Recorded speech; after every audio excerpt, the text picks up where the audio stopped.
Bonjour, nous allons traiter aujourd'hui des causes de rapatriement médical. Les statistiques des compagnies en charge de vous ramener de l'autre bout du monde quand vous en avez besoin sont intéressantes, car elles nous permettent d'appréhender les domaines sur lesquels notre attention doit se porter et si possible où nous pouvons mener des actions de prévention.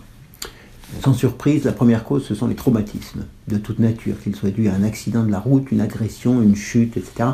Ils représentent près de la moitié des causes de rapatriement. La seconde cause, ce sont les problèmes cardiovasculaires. Ceux-ci ne sont pas spécifiquement dus au voyage, car leur fréquence est comparable en voyage ou à domicile. Autrement dit, on ne fait pas plus d'AVC ou d'infarctus en voyage qu'à la maison.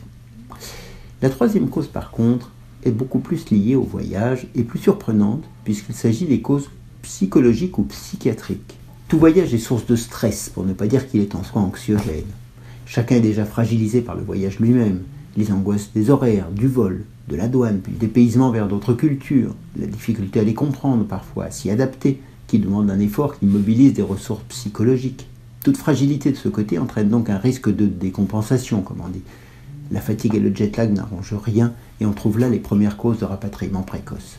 La décompensation, c'est, disons, la révélation d'un problème sous-jacent et ordinairement équilibré dans son environnement habituel, mais que révèlent les circonstances du voyage et les secousses provoquées par les éléments déstabilisants que nous avons décrits.